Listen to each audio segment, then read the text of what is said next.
No, I mean, the thing is, that's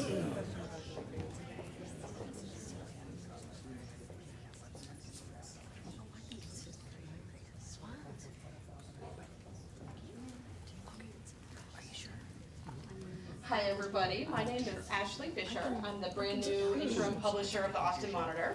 I'd like to welcome you guys here today. So this event, this transportation panel, is put on by Glasshouse Policy, the Austin Monitor, and Transit Center. And a couple of housekeeping things. The front desk out here will validate your parking. So on your way out, if you want to make sure you get a new ticket from, if you parked here in the garage, you can do that. Bathrooms are out here, out to the right. And then I want to thank our two sponsors today. We have Imagine Austin, who's celebrating their 5-year anniversary, and Mobility X. So each of them are going to take just a couple of minutes before we get started to tell you a little bit about themselves. So we have Matt with Imagine Austin first. Thank you. So I'm Matt Dugan with the City of Austin's Planning and Zoning Department, and 5 years ago today, City Council unanimously voted to adopt the Imagine Austin Comprehensive Plan. That was after Planning Commission voted unanimously to recommend the plan, and I see Dave Sullivan back there who's on Planning Commission. And that was after our Citizens Advisory Task Force voted 21-3 to endorse the plan, and I've seen a couple task force members here as well. So tonight we're talking about transportation, and Imagine Austin lays out a vision for the city that we're mobile, we're interconnected, and that we're made up of complete communities throughout Austin. I'd like to thank Mayor Adler and Councilmember Garza for their leadership on connectivity and transportation. For Linda Watson, I do not admire you. I think you've got a really, really hard job. In my opinion, Capital Metro is trying to provide transit service to a development pattern that doesn't actually support transit, so we're trying to get there. So the You don't envy her. You don't envy her. I do not know. He said something else. it's all Yes, being right. recorded, right? So yeah, I think you have a very difficult job. That's what he meant. So over the past 5 years, the Imagine Austin team has worked on the plan, implementing it through 8 priority program teams. This year we're evaluating and measuring the plan. We've got about 30 indicators, and we'll have the results of that this summer. As we look forward to the next 5 years, we're going to need a lot more help. We're going to need continued leadership and continued partnerships to make our vision of a complete community come true here in Austin. And now let me take my time. Let me get my kids to come up here. Please. So this is why I plan. This is why I believe it's important to plan. When Imagine Austin started, I had a 3-year-old and a 1-year-old. And now I've got Catherine, Jack, and Julia. So if you'll join me to help them out, let's sing Happy Birthday to Imagine Austin. Happy birthday to you. Happy birthday to you. Happy birthday, Imagine Austin. Happy birthday to you.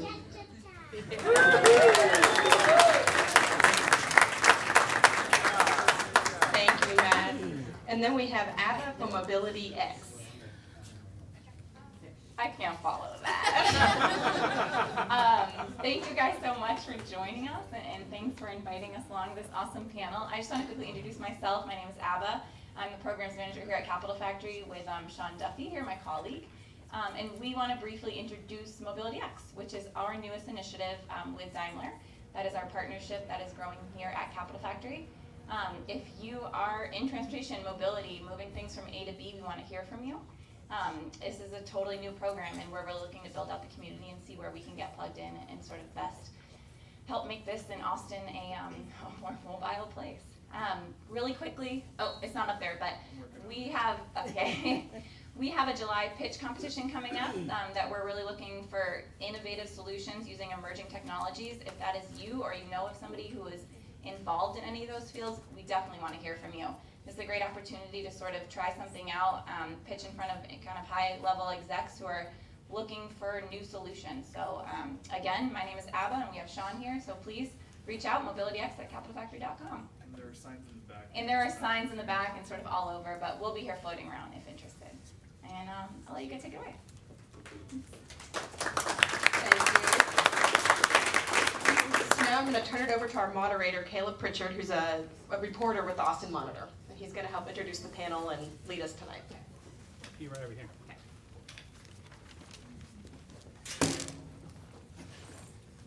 Oh, hi everyone. Howdy. How is everyone doing tonight? Good, groovy. Hello, St. Louis. Hey everybody, yeah, so I'm Caleb Pritchard. I'm a freelancer for the Austin Monitor. I cover transportation, and if it matters, I've been in Austin since 2000, the 3-year hiatus. I don't own a car, I have a bike, and I pronounce all the words in the city wrong on purpose. So if you don't like that, please stick around because I feed on your tears. Just to introduce, I'm sure most of these folks here don't need any introduction, but because they have to follow me, I will give them one anyway. Immediately right here, of course, is State Representative Celia Israel. Celia? Celia, sorry. And because we're fully prepared, I will tell you that she represents the 50th district, that's North Travis County, Pflugerville, Northern Austin, so on and so forth, and is a strong advocate for transportation. She was first elected in 2014. This was your first session. Second session, sorry. So yes, so and it was a wild session, but it was a session, and it's done. To her right, John Orca from Transit Center. This is great. He is Director of Advocacy and Communication at Transit Center, the awesome organization based out of New York City. Prior to joining Transit Center, John was a Director of Policy at in New York City DOT, where he oversaw development of that agency's strategic plan and was a leader of the team that delivered major design innovations to New York streets, including the creation of New York City's bike share system, which of course is the analog of B-Cycle, and you guys based that on us, right? Good, good. Immediately to his right, of course, is Linda Watson, CEO and President of Capital Metro, our city's beloved transit agency. She was, of course, first hired in 2010, and so that makes 7 years this summer. Congratulations. Should we all sing her happy birthday? No. She's presided in those 7 years. She's been seen a lot of changes at the agency, including Metro Rapid rollout, the rollout of the wonderfully useful app that we all love, and of course, most recently, Connections 2025, which is the long-range or short-term or mid-term. It's a heck of a thing. It's a service plan that will hopefully lead to increased ridership through fast and frequent routes. And to her right, of course, Councilmember Delia Garza, the first Latina councilmember in Austin. She represents District 10 in the southeastern section of the city. Please whoop it up. It's a heck of a thing. Of course, before she was a council member, she was a firefighter, she's a lawyer, she's a mother, and she's also a Cap Metro board member. And then down on the far right, of course, is Mayor Steve Adler, first elected in 2014, the first mayor of our single-member district system, of the T10-1 system, the first truly representative council in recent Austin history, at least. Of course, he hails from Washington, D.C., which has a transit system. And that's probably all we should say about WMATA. Also, it's good news for him. He is not under any investigations by any special counsels. So we're all happy to have you all here. Give him a big round of applause.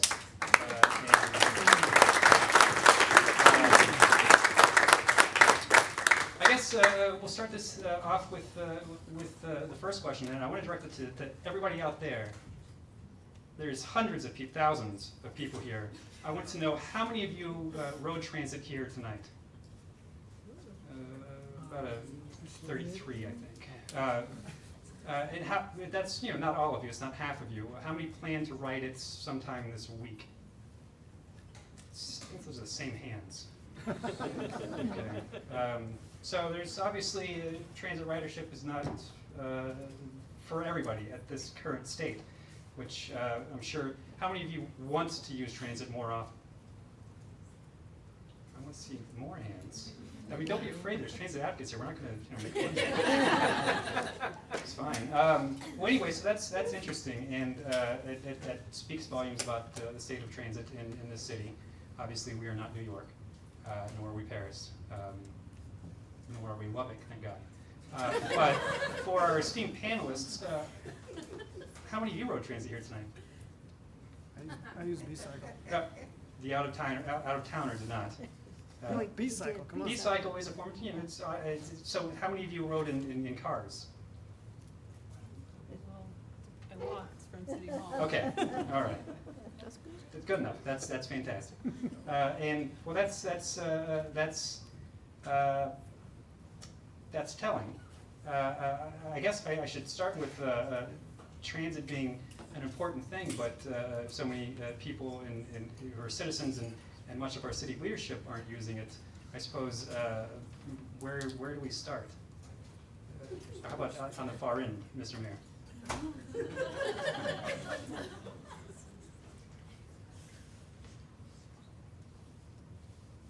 I have kind of an atypical situation. Sure. But I we should all be riding more transit. There ought to be the increased frequency. We need to improve how we get to and from the transit points of origination and where it ends. So I think that we're all trying to figure out how it is that we best improve those options. And you have brought together now a lot of the things that are happening in the city to make that happen. With Code Next, with the Mobility 2025 plan, with the regional strategic plan happening in the city. So it needs to be something that is used, that presents an ever better option for people. I wonder if the rest of the panel acknowledges that as a unanimous sentiment. Hesitantly or full-throatedly? Heck yes. Heck yes. Good. Very good. Well, that's. But there are challenges in the city in providing many of those things, and I wonder, Linda, if you would be able to talk about that as the poobah of transit in the city. Okay, thank you, Caleb. My pleasure. The mayor's right. There's a lot of things that we need to be working on, and we are working on, so that we can have better transit. The big mobility bond that was recently passed has an emphasis on some of the major corridors, the busiest, where some of the heaviest ridership routes of Capital Metro are, and the idea is to build density on these corridors, which of course helps with transit and makes transit more efficient, better to use. Anytime you can also get priority treatment for buses, everybody knows this area and Texas and all of Southwest, now that I think about it, is very auto-centric. Our communities were built for automobiles, but we don't have a lot of space out there and opportunities to give transit priority. However, the good news is the city, Capital Metro, and others are talking about transit priorities. We were so excited to get the very first dedicated lanes on Guadalupe and Lavaca in the downtown area. We now have signal preemption, excuse me, and some of those kinds of things for the first time ever in this community. So it's treatments like that, it's density, and then of course it's improved transit service. People want to have frequent, reliable service. We are getting ready to be adding frequency to many of our routes. In fact, we're going to triple the number of routes that we have frequency on this next year. And so getting priority for the buses so we can move reliably through traffic gives us the kind of transit that this community deserves. John, you're a transit expert, ostensibly. That all sounds like a pretty decent formula. It is. It's actually what's really needed in Austin and throughout the country. bus ridership is actually going down throughout the country in most places. And largely, in my view, it's because of policy neglect.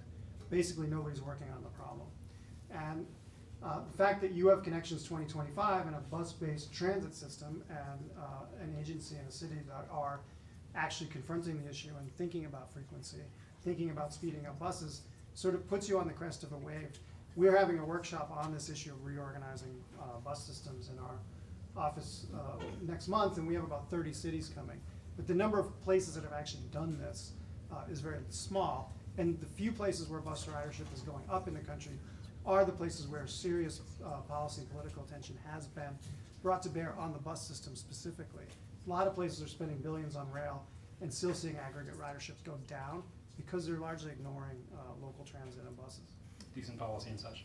And it's not just the political weight that's being borne, I guess, I suppose it goes hand in hand, that the political weight is being brought to bear, and that has resulted in not just ridership increase, but mainly the why in there is incredible investments. Well, it's not huge investments. It's more political capital than money. In fact, when you're creating bus lanes or doing signal work to speed up buses, or taking buses out of neighborhoods where nobody's riding them and putting them in places where they're going to get more use, those things can be hard to do politically, but they don't cost necessarily a lot of money. That can be hard, and I think Councilmember Garza, you might be able to speak to that as a board member who represents the city of Austin, and also who is trying to guide Capital Metro as a whole. But you also represent District 2, which is, dare I say, don't shoot me on the fringe. It's sort of an outlying district, one of the few that does not come into the central part of the town. And you have a lot of, this is one of those tricky things that you have to thread here. The needle you have to thread is trying to figure out how to service people who live on the outside regions versus getting people, or moving transit investments where density favors it and so on and so forth. So, was there a question for yourself? What goes through your head when you're up on the dais, on both diases? I'm sorry. Well, you started with where do we start, and I think that the question is how do we build on what we've started, and I think that folks have touched on the political will part of it, and I think that's a big part of it. I think the council moving to 10-1 is a big part of, I think, giving council members the ability to have that political will, especially those of us who represent these outer districts and hear constantly from our constituents about the problem. Much of our what we can reach is limited by our budget.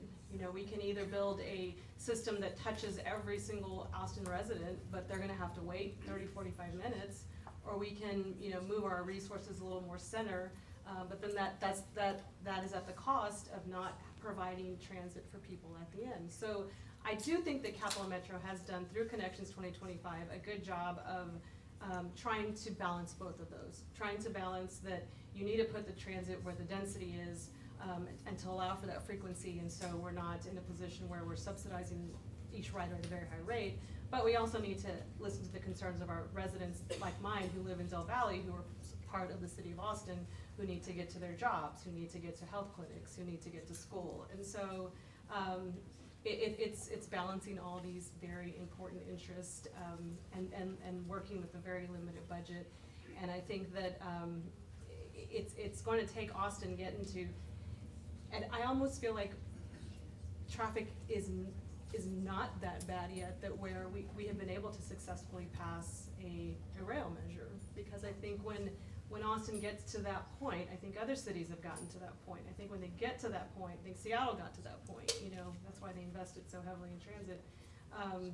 But it's past time. It's past time to have invested in that. So I'm really looking forward to the Project Connect conversation, Project Connect 2.0, and seeing what we can present to our community with an option to better our public transit.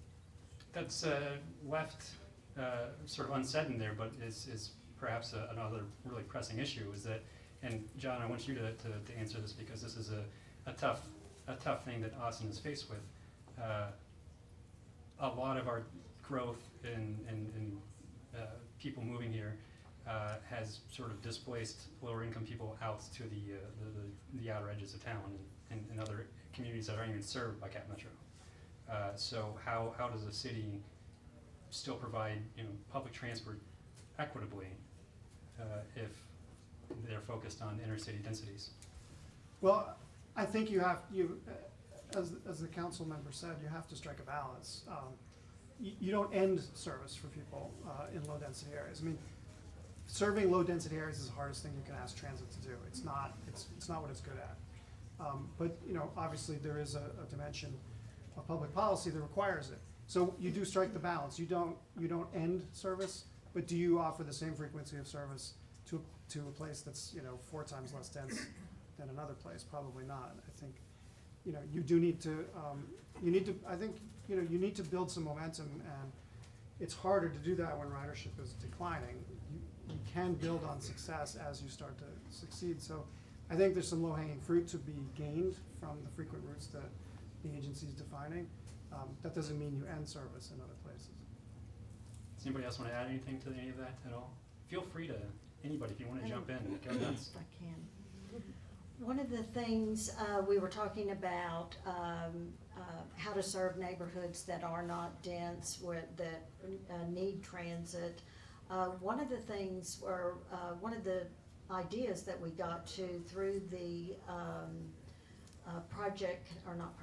Connections 2025 plan, when we, of course, as happens in every city, when you start talking about cutting unproductive service in suburban areas in particular, you hear from everybody in that neighborhood, and we did multiple times, and board members came up with and challenged us to come up with some ideas to still serve those neighborhoods.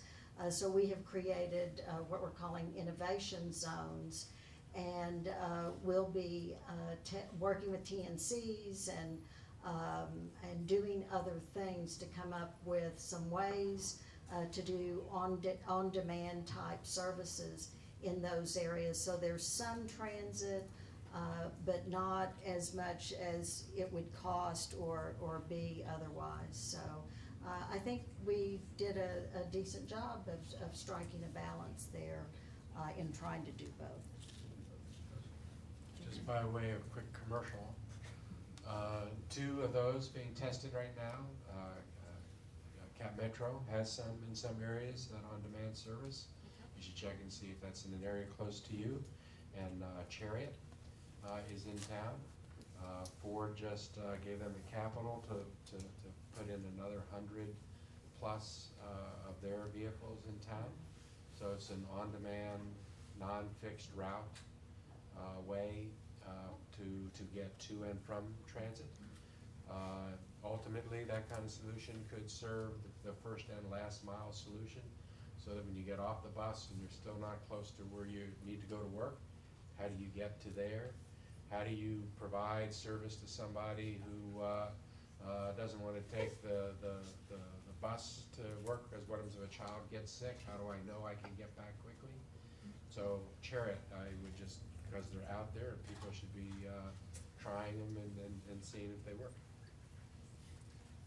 Representative, you might be able to weigh in on this. A lot of the issues with going to private services, TNCs and so on and so forth, is they don't exactly have the same public mandate to provide service for accessibility for folks who might require certain considerations.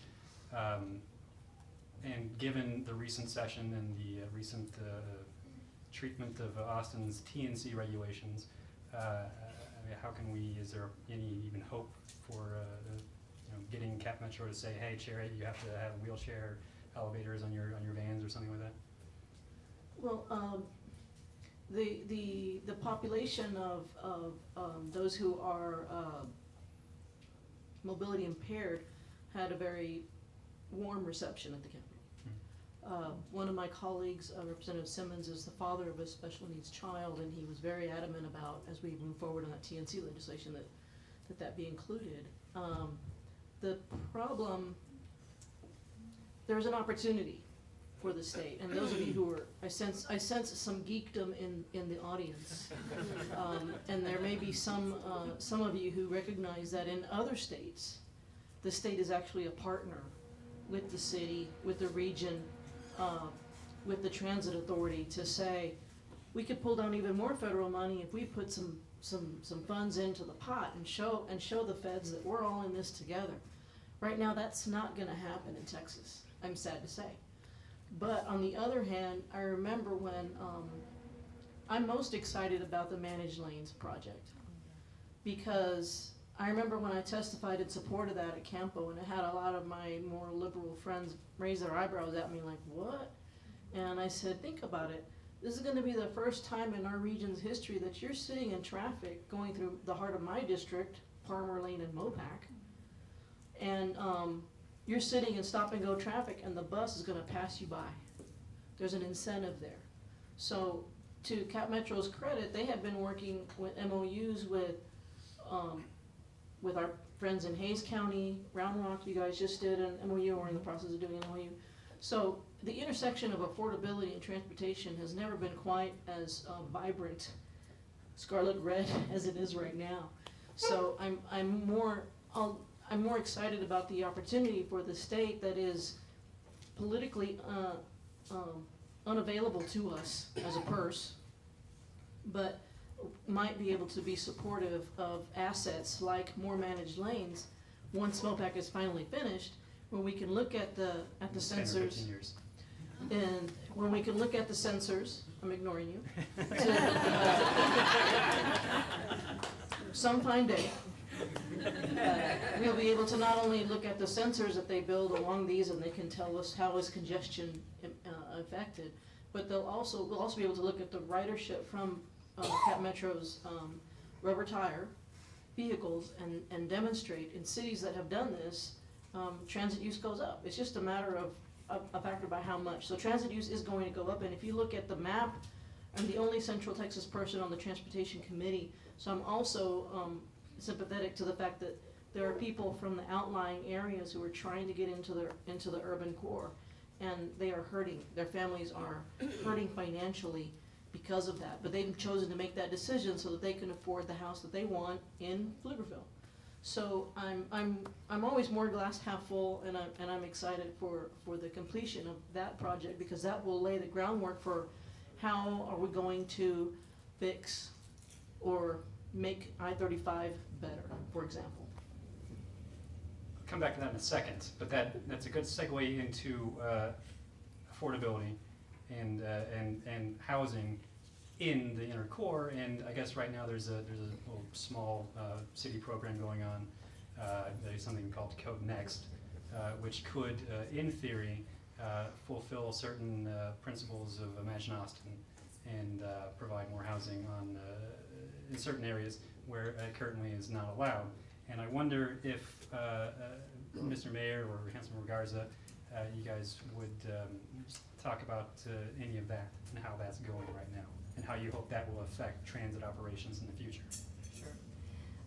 Well, for those of you, I'm sure maybe there is a bunch of nerdiness in this room, sorry. so I'm sure most of you know what Code Next is, but it's, revising our land development code. And I think that when we talk about those two, the land development code and transit, there needs to be the re-emphasis on the fact that transit works best where there is density. And so density in certain areas has become, in certain groups, has become a bad word. But I truly feel we can on one hand say, you can't both say density is bad and say, but we need better public transit, because you can't have it both ways. You have to have that, you have to have a dense area to support a efficient and a sustaining public transit. And so there's so many considerations going on during this. I understand concerns about, flooding. I specifically understand concerns about flooding. My district has faced the worst flooding in the city. And so there's a lot of things that we're having to weigh with Code Next in making sure we're land planning in a sustainable way, but also to really understand that we do need that dense housing. And I've been trying to find another word for it because it gets such a bad rap, but on the corridors where one in mind is South Congress. It's the perfect corridor. I live a quarter mile from the 801. That's the one I ride into City Hall. I try to take transit one time a week. And so, yeah, it's an important conversation to have this at the same time, because if we can, and I'm sure many of you have been to the conferences where they tell you the costs or the benefit of a one-car family or a no-car family, how much money you save, not having to depend on a car. But I also understand every family is different. Before I had children, I could take the 801 every day. Now that I have a child, she has to go to a daycare, and so it'd be harder for me to take transit. So there's a lot to consider, but this is Code Next is an important part of. In talking about Code Next, we also have to talk about the need for density and how that affects transit. Well, certainly if Code Next were to be implemented in a certain way, it would allow not just more housing, but also more uses such as daycares. So you could have a daycare next to a apartment or something, which would negate that need to have a car to drive your daughter to the daycare and you to work. Yeah, in fact, in San Francisco, you now get transportation credits if you put daycare in your new building. How innovative. Or a Yeah. grocery store. Yeah, anything that, you can walk to easily for all those new residents who are gonna go into the building. So, and you can, and that's certainly for a bike share station that comes in the building, or spaces for car share. So I do want to take the opportunity here just to talk about the words, because I think it's an important thing to do. I'm trying really hard not to use the word density, because no one really knows what that means. And people will hear that and think at least two different things. Density can mean yield, and by yield I mean the number of units, living units that are in a building, or density can mean scale or volume or massing. And they're not necessarily related. You can have the same size structure that has 9 units in it, and it is exactly the same size, exactly the same massing and scale as another structure that only has 1 unit in it. And then the question is one 9 times as dense as the other? Well, it depends on what word you're using and how you use that to mean. And I think as we're going through the Code Next process, we really need to differentiate these terms, because I think that they're not necessarily treated the same. They don't necessarily move with each other. Because as we're laying out the Code Next plan, and we're trying to figure out how to increase housing supply, or we're trying to increase the number of people that are on transit lines, so as to have that yield impact the potential users of property.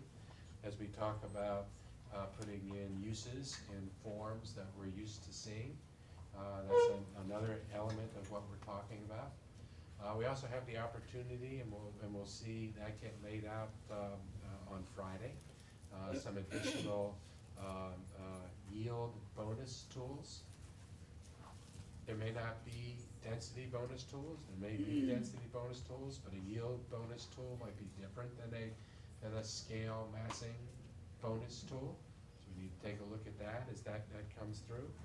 And the other thing I think to remember is that the code by itself cannot deliver affordability to us, nor can it deliver to us the answer for transportation, but it is one of many pieces that we need to be doing all at the same time. And I think that's important as well. I want to do 2 pieces of house cleaning, because I totally forgot at the top of the show, and I think Transit Center is going to make me pay for my beers for this, but there's a hashtag we should be using, ATX Action. Sorry about that. And also we're going to be passing around index cards if we haven't already, so you guys can put your brains on cards and I can read your brains to them. So there we go. Sorry, Transit Center and all our other sponsors. In terms of, I guess, in terms of density, I suppose the opposite would be sprawl. So can we just call it anti-sprawl? Just, floating that out there. 2 weeks ago, it's hard to think about this as 2 weeks ago, but current events, Donald Trump, president, pulled out of the Paris Accords. This whole climate change is sort of a serious business, according to some. A life or death situation. And Austin, the mayor, you said that we're going to continue to abide by the Paris Accords. And yet, here we are still with a 75% single occupant vehicle mode share. I'm wondering, where is the urgency to really, grab people out of their car, physically grab them out of their cars and stick them on a bus. Unfortunately, that's nothing we can change overnight, as are a lot of these things, but we have to be firing on as many cylinders as we can. And we're doing a lot of things. We're increasing the generation capacity, portfolio share of renewable energies. We did that a lot last year. We're doing that this year. One of the biggest things that we could do is to shutter the Fayette coal plant. And there's movement continuing in that direction. We can electrify the fleets that we have, and buses would be a huge opportunity for us to do that. But you're right, 75%. I think that the goal was to get to 50% within a set period of time. We know that if we just have people carpooling or working from home or operating not in peak hours, we can have free flow traffic right now on MOPAC and I-35, which would also help with climate change issues. So I think that everything we are doing is pointed toward giving people options so that they don't have to get into a car by themselves. And I think the focus on that right now is as great as it has ever been in the city. What's the deadline for that 50%? I think that was like 2035 or 2040, I think. That sounds right, It's not tomorrow. No, not Okay. tomorrow. All right. But we have to start heading that way. Sure. So tomorrow is one of the first steps toward that. John, in terms of transit agency boards, representation has been sort of big, especially here in Texas. Houston invited a transit advocate on their board. I believe San Antonio has one. He has a mohawk and a beard. It's very Austin. He's putting us to shame. I found out today. How important is it to have advocates and/or critics on the board? I think it's really important. I think even, I was very skeptical before I was working at Transit Center, and I heard that Transit Center was starting this program to sort of cultivate and educate transit authority board members. I was very skeptical because I had always watched the agencies in New York and New Jersey, where I was basically a bunch of campaign contributors on these boards. Okay. And they didn't do a lot. But there are no two transit boards alike. Agencies have structured them in different ways, and county governments and councils of governments, et cetera, et cetera. A lot of transit boards are much better organized than the ones that I've watched through my career. Mhm. So, but I think, it's critical to have somebody who really wants to do something on the board. And I think you have some really good people here. Mhm. The guy you mentioned in Houston, Christoph Spieler, really created a big change that's sort of still reverberating around the country by getting them to reorganize their whole bus system. And so I think that's spawning, some more of that kind of work. We have a prominent transit advocate who was appointed by Mayor de Blasio to the MTA board in New York recently. And so that's, the dynamic and the conversation has changed mainly because of the mayor's appointments, where the governor gets more. But, I think these things are critical. It's hard, it can be hard to chop your way into a big bureaucracy and start demanding results. But, we've seen it happen in our fourth largest city. Sure. Councilmember, you are on the board. That's wearing two hats. I mean, is that difficult? It's not difficult at all, and I would say that there are advocates on our Cap Metro board. Certainly. I mean, I might not have a mohawk, that but- you're not. But, I mean, I'm talking people who live, eat, and breathe, and sweat and cry, and other terrible things for transit, and actual geeks who would get on there and tell you. That's true in Dallas now, too. Right. Exactly. And Dallas is cleaning out their dark board and putting on much more. And that goes to my next question. But first, Councilmember, I'd like to let you finish. Sure. I'm gonna let you finish. I think we have a good balance on our board. I think that the 10-1 system has even made it a better balance, because for the same reasons I think 10-1 has improved the advocacy for council members. Because I do, go there and I not only represent my council district, but I represent the entire council, and I represent myself as a citizen. And so, in fact, I know that sometimes Councilmember Kinchin and I are a thorn in some board members and president's side, but. Certain mayors as well. And the mayors too. But, I think that's important, and I think that the, discussion of the innovation zones has become more substantive because some of us on the board have said, we need to find a solution for these neighborhoods that may be losing, bus routes, and, in fact, I've been criticized by some that I where my council district two had too much, but, I don't, regardless of what, council district I represent the most Hispanic district here in Austin. Even if I didn't represent if I represent the least Hispanic district in Austin, I'm still Hispanic. So, these are all communities that I care about and that I need to represent, and so, I think we have a good balance on Camp Metro. In terms of the actual makeup of the board, currently I think the City of Austin only has 2 actual representatives they appoint to the board, the 8-person board. And then, of course, Campo has like 3 or something, including the chairman. And so, I mean, it sort of reflects this regional approach to transportation planning that we've taken in this city. And I'm wondering if that's really the right way to go for a city that's basically responsible for the entire region. I mean, the region really wouldn't be here if it weren't for the city. Whereas DART has 7.5, City Council in Dallas has 7.5 of 14 appointments. Houston has 5 of 9, and San Antonio has a slight majority as well. Not that those transit agencies are just kicking ass or anything, but I mean, is there an argument to be made that perhaps City of Austin should have more people on the board? And I guess that would be a state question because that would have to be revised in the statute. Representative. Well, I try to support Cap Metro to the extent that I can. So, if the community says they want to see it and Linda and her team say it would be helpful, then I'm more than happy to do my part. Linda, is that something that would be helpful? What could be, what might be helpful is an additional board member. We have 8, and we've had a tie one time, but it was on the Plaza Saltillo Transit-Oriented Development Project, which was difficult. But we've had the best mix of board members. And I will say, even the board members that are really tough, that really push us and ask the hard questions, help us be better. So just as long as we have people who are really good, really engaged, care about the whole system, I'm open to where they come from or who they might represent.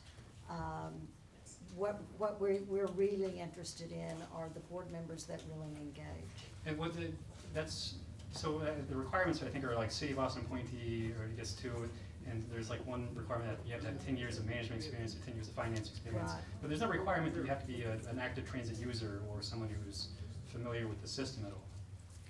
Right, and with all the criteria that you named, and there's probably some others as well, we don't really have someone that really just represents the community. Right. But there are other areas that aren't represented, but you're right, that there's not someone from that slant, I guess. Is that truly helpful, John? I don't know the dynamics of every seat on the board, but there are some bad technical compromises that come from regionalism. My favorite story is when Toronto, which is a whole other animal, but city government basically expanded to encompass its suburbs. And they basically ended up with Donald Trump as mayor in the form of Rob Ford. So they basically diluted the urbanness of the place in a really horrendous way. I think you have to be very wary about regional stuff because, you'll see, even in Seattle where we think it's a great model, the region is building some train lines to the woods as part of the way forward. Similarly, LA is building train lines to the desert while transit ridership plummets. So, and Dallas has done some absolutely insane things with billions of dollars for like a few thousand transit riders a day. As they do. So those are things to watch out for. I think, if you can get the city to, the city really being vocal and just using its own megaphone, that helps a lot. And I think that's happening here. So it's not, the transit board is just, it's, you know, it's not like the gods of transit. There's a lot of different forces that come to bear on all these kinds of decisions and what gets built. I think to really build momentum here in the city, you wanna, and even in the region, you wanna get, if you're gonna build some high capacity transit, you wanna really knock it out of the park with your first try, so that you build that momentum, and rather than scattering it around and giving everybody a little piece, really go for a big win, and then have people coming and saying, I want that too. Diluting urbanness is not only a regional problem for us right now. Come again? I'm saying diluting urbanness is not only a regional problem, it's a state issue right now. Speaking of state issues, It is, I think, Texas is now an urban state. And there was a time when transit was not a partisan issue. Dallas, which has the most robust train system, was the impetus for beginning to plan in the mid-90s, I think, was Republican business leaders in Dallas who said, we can do better. This is something we can dream, and we can dream big, and let's do it. And it wasn't a partisan issue. And now it has become a partisan issue, and that's one of my biggest frustrations as a transportation advocate, and as someone who wants to promote awareness of urbanism and new and better way of doing things. The fact that it turns into a transit issue. I'll give you an example. We have in the Transportation Committee a lot of discussions, as you might imagine, on public-private partnerships, toll facilities, managed lanes, different ways of building things. And there is one particular group who is always there to speak against tolled assets. But nor will they say, well, here's an option. Here's how you could be spending your dollars. And I asked them in one particular meeting, do you even think that we can allow buses to be on toll lanes that are already built?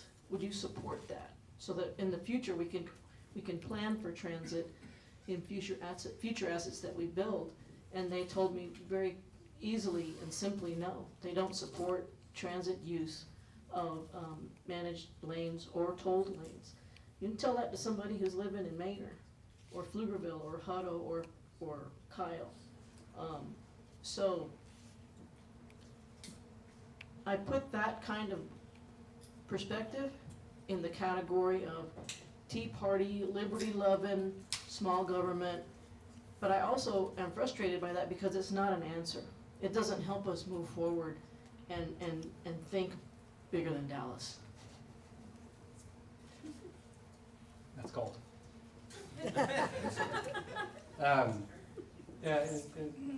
Linda, John touched on this and set me off in this direction, and I'm sorry for this, but we talked about a little over a year and a half ago, and I asked you about certain things, and you said the quote that set transit advocates' hair on fire was Austin is not ready for light rail. A year and a half later, June 2017, are we ready for light rail yet?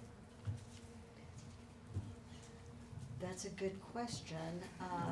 In fact, I was going to suggest that instead of using the word density, we just call it urban rail. Okay, that was a joke for another generation. I think where we are now, we're in a good place at this point. Project Connect, if all of you don't know about it, is planning for a high-capacity transit system. And that's a system that is, for the most part, in dedicated right-of-way and is frequent and reliable. And phase one, it's a 3-year project. Phase one is just ending, and we've identified the corridors for this service. And the next phase we'll be going into will identify mode. And by the time we finish, we will have a plan that shows a system of whether it's rail or bus rapid transit or another mode, we have the opportunity to be able to show a complete picture, the whole system, so that people can understand how it could work together and be successful. I think that's one of the very first conversations I had with the mayor. I was so proud of myself. I got a meeting with him literally 24 hours after the election when he became mayor, and he described this plan to me in that first meeting. I was kind of surprised that he knew that much about transit, but he said, we need to be able to show people the whole picture, a map that has everything that's connected, and that yes, people may need to wait on getting something in their neighborhood, but they understand if they support another line, they're in the line somewhere next. So I think we're on the path to getting to that point. My hope is that we do have a plan that everybody's participated in and that we can move forward with and try this one more time. The last time was rail or fail though, so Yeah. was that overwrought? Well, that was a different time. We will have a different plan. We've gotten good feedback, really good feedback on where we are with the plan and the corridors that have been identified. So I think we're on a good start with that. There's a lot of people that are kind of freaked out about plans like the I-35 VRT, which is modeled after Minneapolis's version, but it's going to be a little bit different structurally. They have different rights-of-way issues and everything, and also you have to get buy-in from the state, which is not entirely easy, and also it's going to cost a heck of a lot of money, and it may or may not be the best high-capacity transit investment for a system that's trying to serve dense city populations. What do you say to those folks? Well, as you mentioned in the very beginning, or somebody mentioned, we've got people moving out of the central core because of affordability issues, but then they're turning around and driving right back into the core to get to work. And so I-35 can help with those commutes that are causing us lots of problems here in terms of congestion. The other thing, I-35 could serve as sort of our major artery of the transit system, kind of be the backbone of the system, and with east and west bus service feeding into it, we could have a really strong system that connects more than we've got connected right now. Can an interstate with frontage roads and tons of curb cuts along those frontage roads and just otherwise miserable pedestrian infrastructure, can that actually be a successful backbone for a transit system? We think so. We're working on it with TxDOT. We're in discussions with them now. We're looking at inline stations so that that mitigates that somewhat. So there's a lot of work to be done, but we think it's a good project. It is expensive. It's cheaper than rail, but it's expensive, and that's a whole nother conversation on getting it paid for. Speaking of getting paid for, is this something that's going to come up in like maybe a 2018 bond, city elected officials? Rail? I-35? The Project Connect or anything related to that? I think, I talked to you earlier about that, but I think Linda reminded me Feeding of the questions. timeline, of the timeline for Project Connect, and so I don't think we're on a timeline to get that on a 2018 bond, but maybe a 2020 bond. So, November, we did a transportation bond, $720 million, more cumulatively than the city has done in transportation bonds for the last 20 some odd years. Seemed like a big number.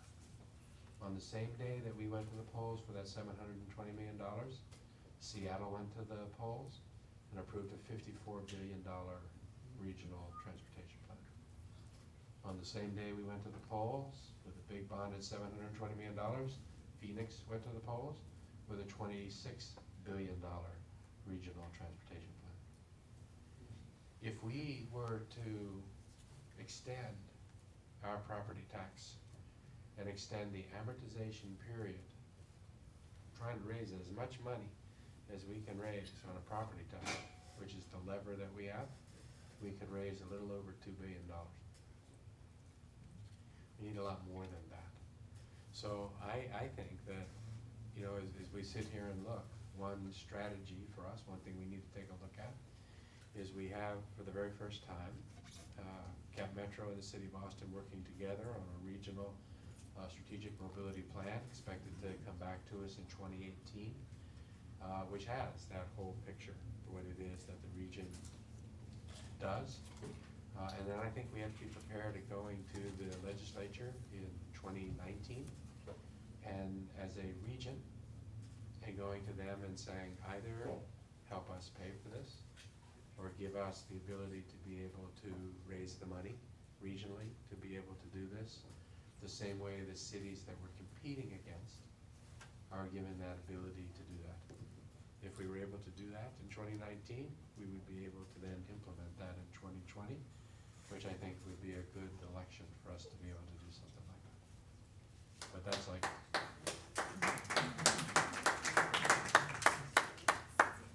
Thank you, thank you.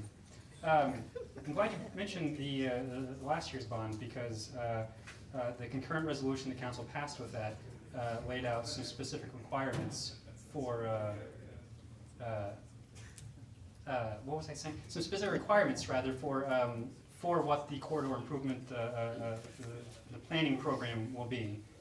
And the first of those, of course, is we're going to spend $482 million, and the first priority must be congestion relief, or reduction in congestion, quote. And the third improvement, I think of like 5 or 6, was improved transit operations. Of course, last night, Robert Spiller, the director of Austin Transportation, said, and many people around the city have said this, that there's no way to build our way out of congestion.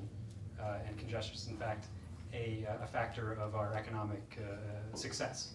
It just represents people here moving about. So when we're talking about improving congestion or relieving congestion or providing new options to congestion, what can the city do to moving forward with these corridor plans? What can the city really do to improve transit while also perhaps providing some sort of congestion relief?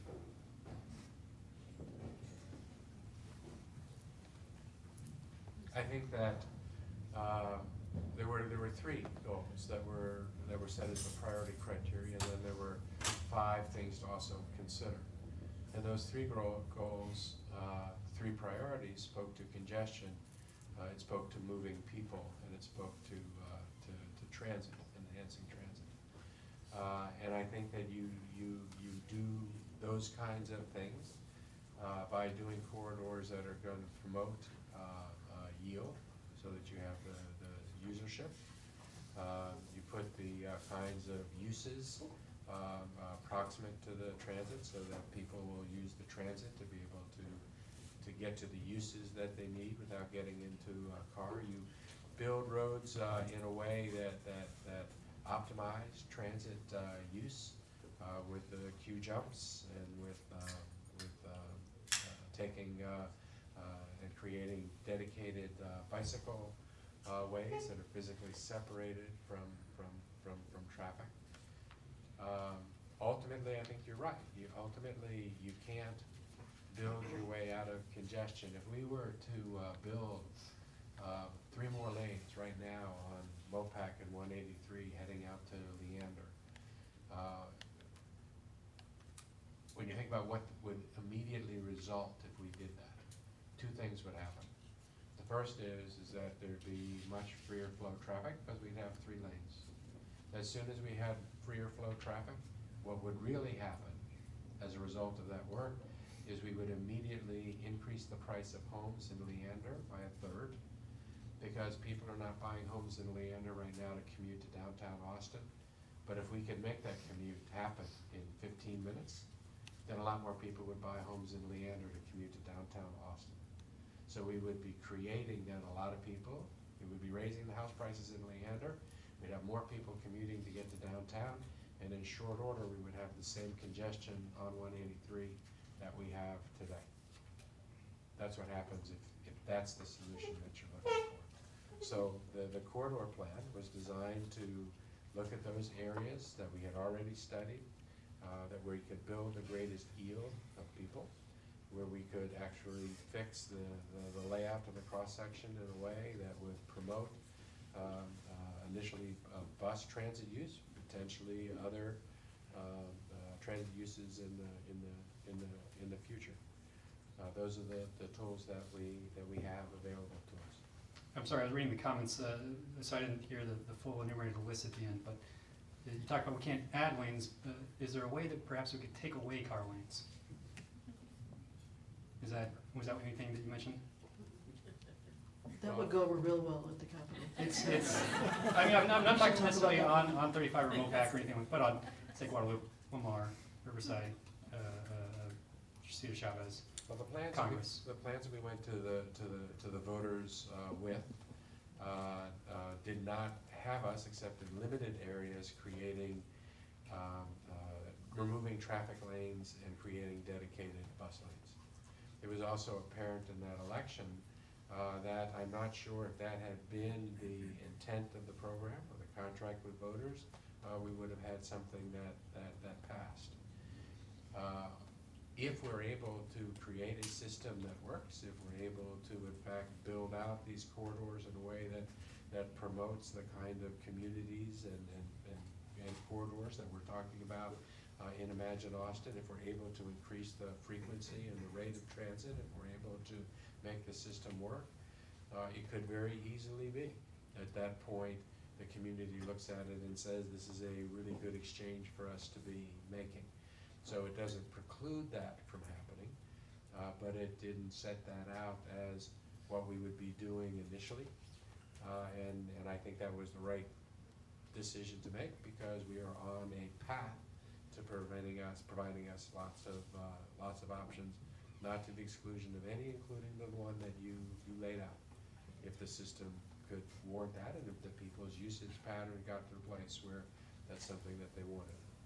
You know, I went to Dublin and then spent the day in the traffic control center in Dublin. Dublin City, as car-centric as Austin is, maybe more so. The pictures of some of their streets look like Burnett Road and Lamar at the most difficult peak hours. They made some of those difficult choices, moving toward dedicated lanes, taking away car lanes. Nearly all of the political officials were nearly taken out of office. And now they're 8 years later, and it is a 75% popular move in that city. They had some advantages we don't have, and that they had a rail system in place and then removed.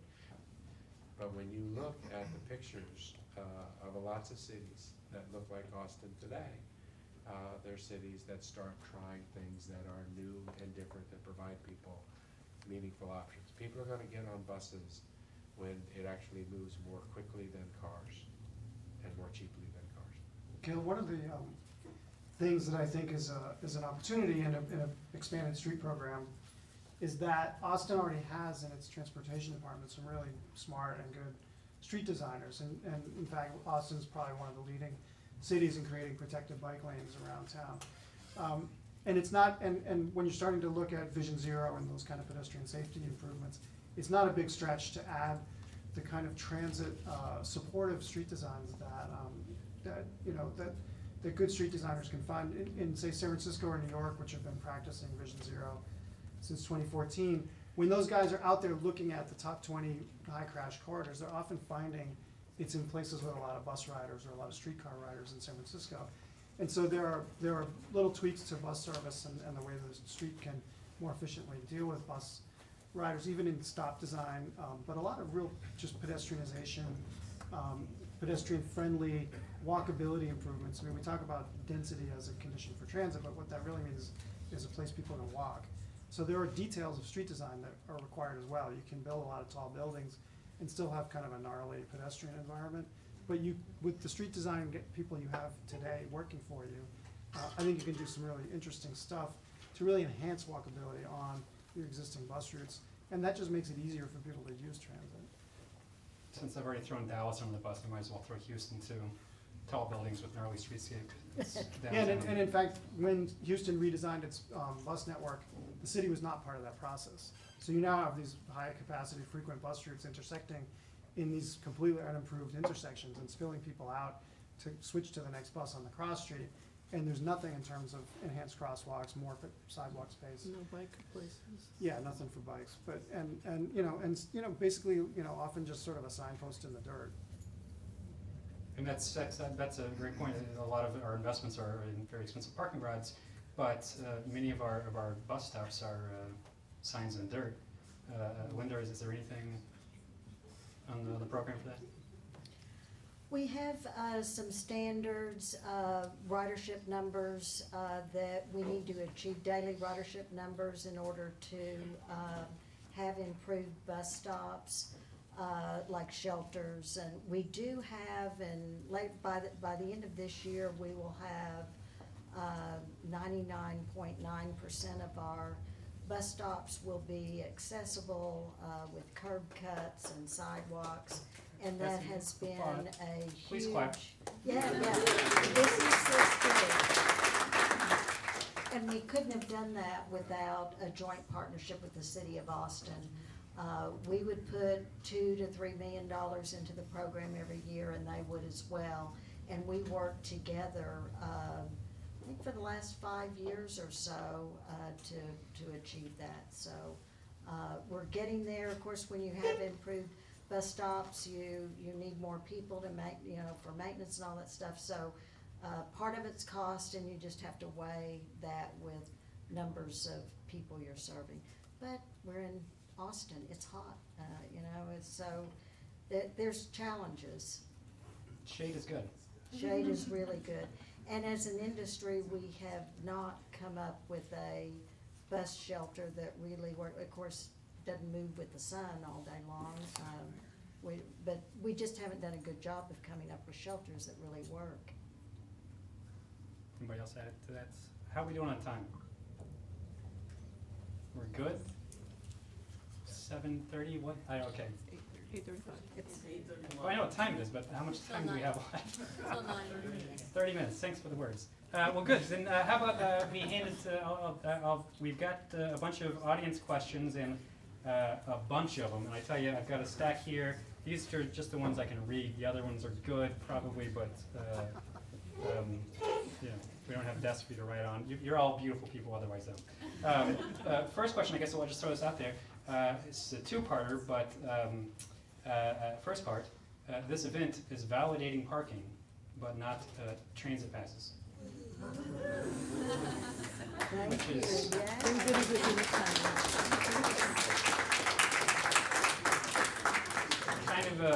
kind of a thing in the city. Was where that a we, question or a comment? well, well, we get to the question is thoughts, but I'd like to put more context. I mean, that's sort of a running theme in the city is that parking is just a free resource and something we all have by right, and that just encourages driving. Whereas here we are saying, show up to a transit conversation and pay your own way unless you drive, in which case, it's free. So thoughts, anyone? John? It's cities that have tried to sort of build everything for all modes over the last 20, 30 years have generally not done well in transit. Like San Diego keeps building freeways while, trying to build more light rail. So at some point, the key to doing the right thing is to stop doing the wrong thing. And so maybe if I-35 is kind of the last big road project here, that would be a great thing. And the city's going to continue to grow. There's no question about that. It's a place to be. People want to be here. It's attractive for a lot of reasons. And so people are going to want to be here. And, I think at some point the business community, the real estate guys, will figure out that there's a lot of value in allowing more people to get here more efficiently and to move around within it. But I think if you try to keep it accommodating every marginal car trip and making it easy to drive and park, that doesn't happen as quickly. So, cities have done a lot of sort of boiling the frog kind of strategy where they take away a small percentage of parking each year. So you put a V-cycle station in, you bulge sidewalk out at the curb to reduce the crossing distance. You put in a queue jump lane at the intersection, even if you don't want to build 2 miles of bus lanes, you can allow buses to sort of move through the intersection faster if that's the place. And, you don't have to take out 300 parking spaces at a swath, though I've seen that done too. But if you're taking out a couple here and there around an intersection, there's a place where pedestrians are getting hit, you want to provide more visibility so there isn't like an Escalade parked at the corner. You daylight that intersection, move to get rid of those parking spaces. That starts to add up over time. And I don't know what validating parking even is. Neither do I only bike. Mayor? There's also the precedent in the city of Austin when they did the small area plan for developing the area in the West Campus area.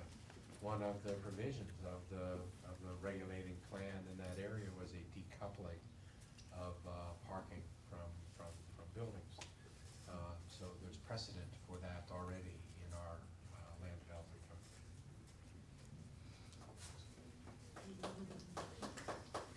Feel free to clap. Well, good, groovy. I got a whole stack and now I'm dropping everything. I guess right here on top, Representative Israel, perhaps. This is something I didn't know. Maybe you know it. I don't know. In a very Texas fashion, did y'all know that the Texas and Ohio metros are the only large metros in the entire nation with 0 dedicated state transit funding for large metros? Wow. Is that true? We're awesome. If anybody can fact check that, that's just off an index card. That I grew up I with beer, believe it. so. Ohio has a pittance. A pittance? Yeah. Okay. Well, that's better than Texas. I mean, if you think transit's good. Is there next session? I hate that phrase. next session. But I also recognize it's part of my existence. I'm living in 2-year cycles now, and sometimes 30-day sessions of nothingness. But one thing that I feel very strongly about is that I'm assuming everybody in this room and on this panel wants to improve congestion and improve our transit systems.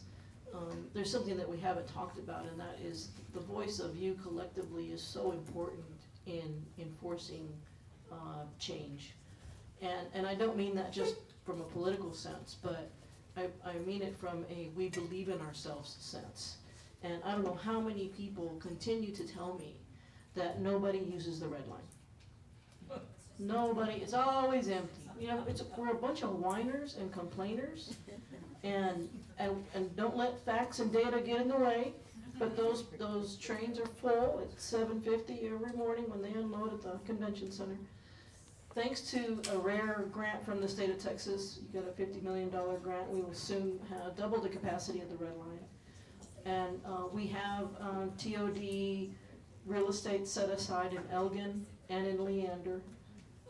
We have managed lanes that someday will be finished, and we will be able to demonstrate that as affordability has gotten worse, we are extending our network out to meet that. So, part of it is just speaking up with your locals, whether they're in Cedar Park or Leander or Kyle, or in the heart of Austin, to say we believe we have a vision. We have a vision for our city that is driving the economics of the world in many different ways. So I would just encourage you all to continue doing what you're doing, because we don't see this enough. Lots of people in a room who want to affect positive change. You're not just here to say no to new taxes. No, don't raise the gas tax. No, don't build more toll roads. You're here to say, what is my role in this? And I would say that this is a very important part of that, is to, Austin hasn't had enough of a transit community that is not a part of the Board of Capital Metro, but that is a part of being a positive voice for change. I'm very glad you brought that up, because I do have, in addition to the stack of questions, still a stack of questions in my brain. And John, I think it's something I meant to ask you.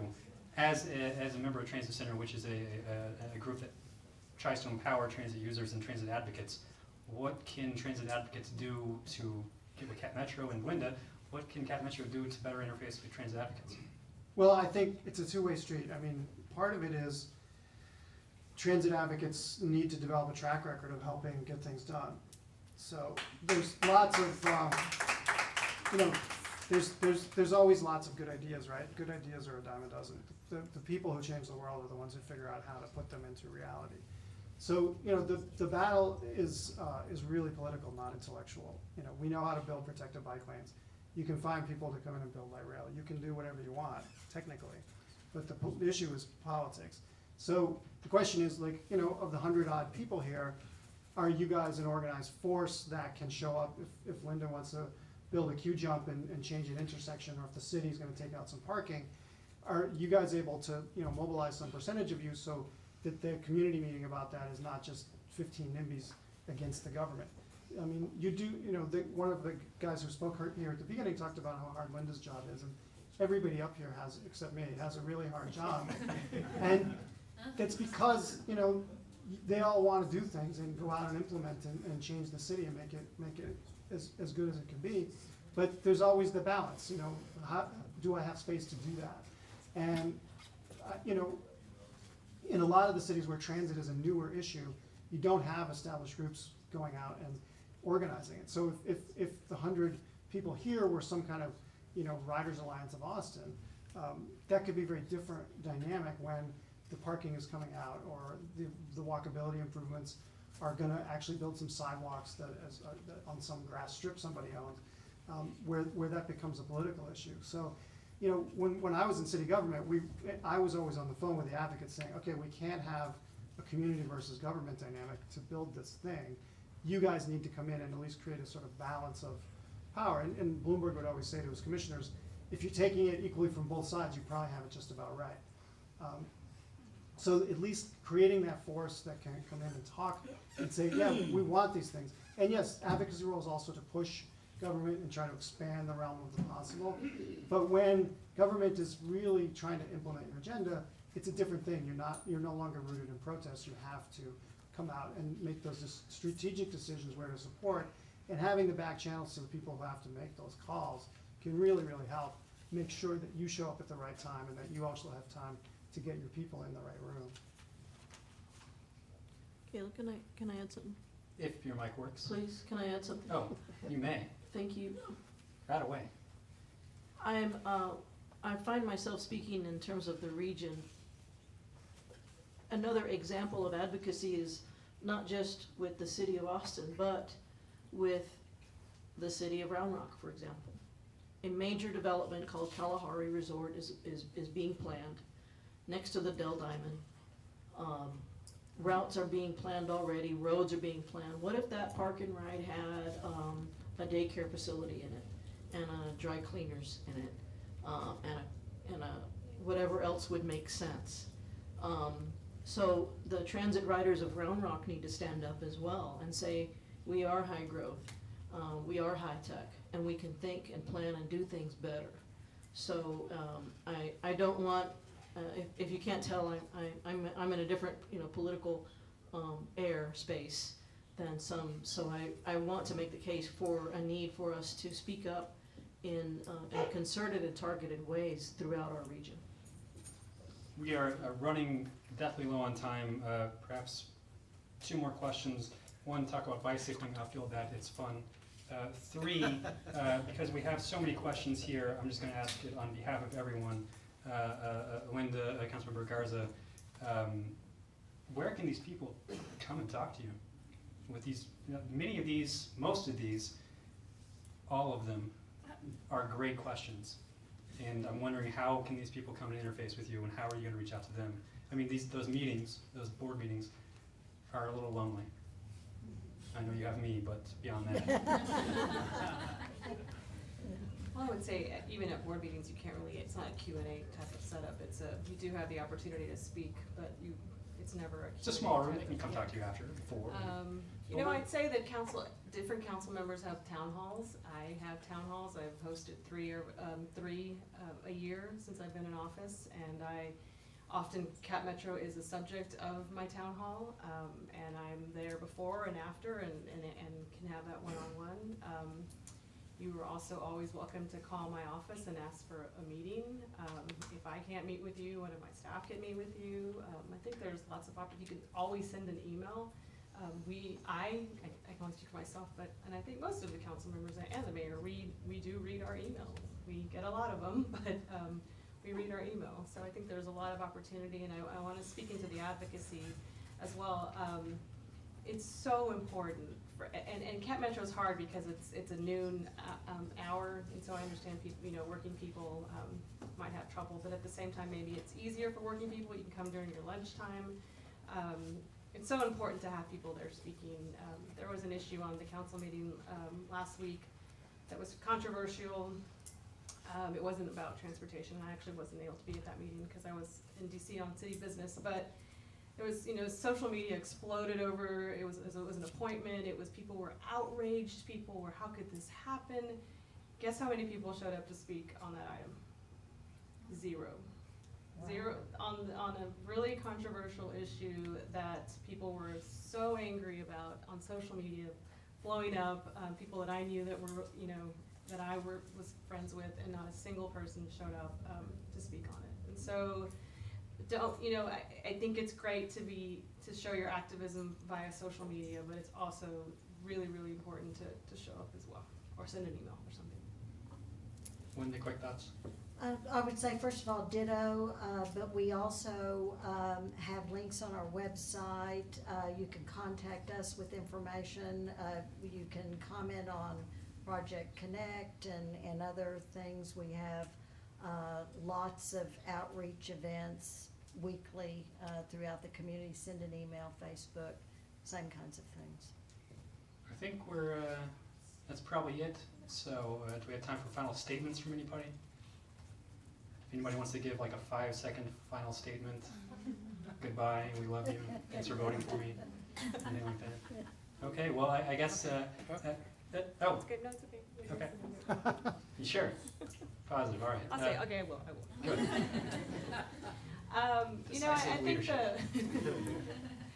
I think the mayor and I never disagree. That's a joke, because we do. I think we have different modes of operation, and that's, for me, I think he does a great job of using words like, what are you using to density? Yield.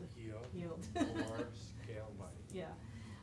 But I think what I take away from all of these types of conversation is political will, and we all present it in different ways, but I think it's really important that our elected officials are bold about issues like this, and even though the mayor and I disagreed on the mobility bond, I was very impressed by his boldness on that, and he came out strong and said, we need to do this, and it's important to do this. And I think that that's something that we all need to ask for in our elected officials, and it's something that I really try to do.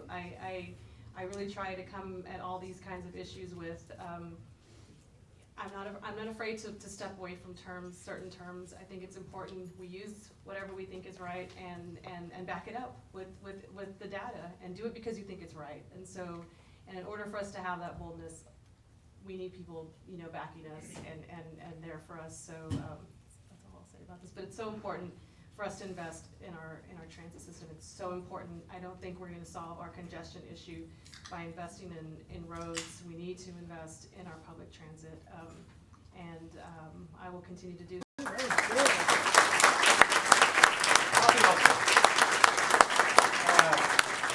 I'm going to allow anybody else who wants to follow that to individually follow up with the schmoozing after this. But I suppose we want to thank everybody for coming out and giving us your awesome questions. Thanks to Transit Center, Imagine Austin, Glasshouse Policy, and the Austin Monitor, which apparently has great coverage on transportation at austinmonitor.com. Thanks everyone. I'm Caleb, and peace.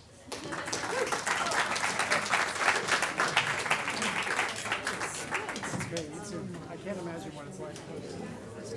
Yeah,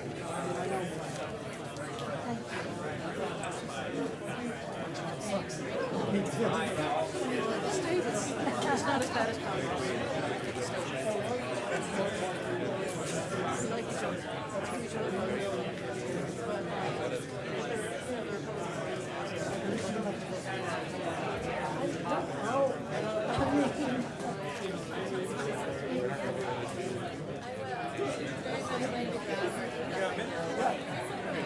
I wanted to give you this. It's a rundown of CMT, and which is this whole concept we described here, front and back, similar to the Hubble shuttle they're going to try at the University of Michigan. So there's some transit researchers at the University of Michigan that did a computer model and figured out if you cut the travel time in half, connecting hubs with high frequency bus, 2 riders, 2 submarines, based on the main shuttles. And so I've been working on a similar plan for now I'm trying to get some validation by looking at how we have some of the worst traffic happens in the city, not just in the country, but there's a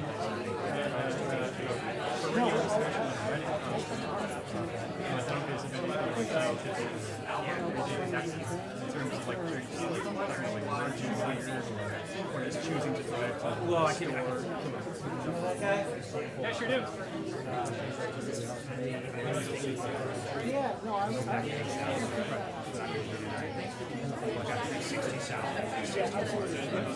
People comparing to 360 South are actually in that lane, a mile and a half, 2 miles before they have to turn on. And nobody takes a mile. So you want 60 usually. And that's just one of the